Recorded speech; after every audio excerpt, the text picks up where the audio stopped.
Mark had lived in the old brick farmhouse for 3 years before he ever bothered exploring the attic. Dust, cobwebs, forgotten furniture, he expected that. What he didn't expect was something large, golden, and braided suspended from a ceiling beam.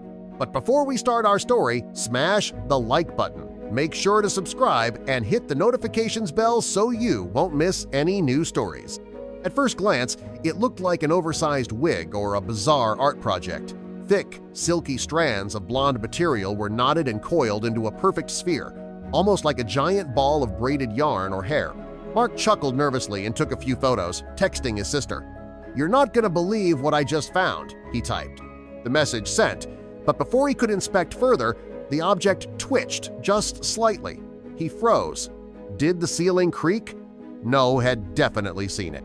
A soft undulation, like something stretching beneath woven strands. Curious now, Mark grabbed a flashlight and climbed closer. The sphere gave off a faint hum, almost musical.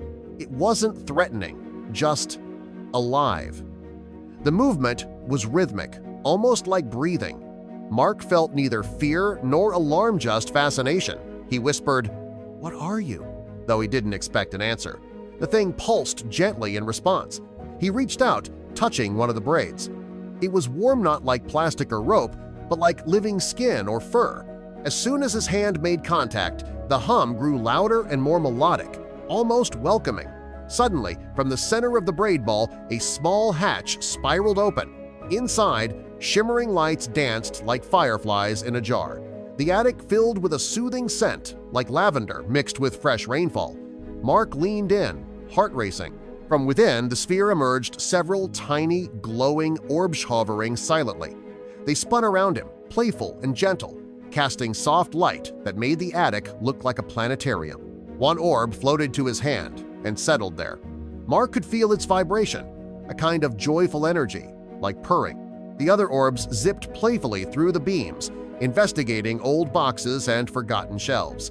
Over the next hour, the braid ball seemed to open like a flower.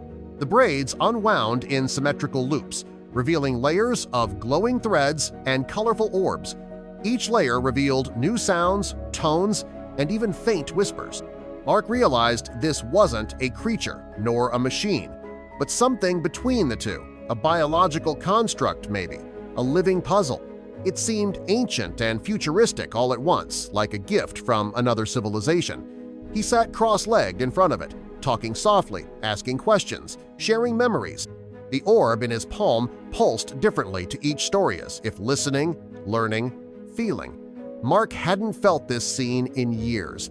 By dusk, the orbs retreated into the braided nest. The structure gently closed again, its hum fading to a whisper. Mark stood there, stunned by the peaceful interaction he had just shared with something entirely unknown. He decided not to tell too many people, just his sister, who came the next day. When she saw the nest, it gently uncurled again, as if recognizing Mark and welcoming her, too. Soon, the siblings began documenting their findings, not for fame, but for wonder. They created sketches, audio recordings, and journals. They nicknamed the object Oralus after the light and harmony it brought into their lives. Each visit, Oralus responded more clearly. The orbs would mimic music they played, flash different colors to their emotions, even rearrange themselves in new patterns. It wasn't just alive, it was growing with them.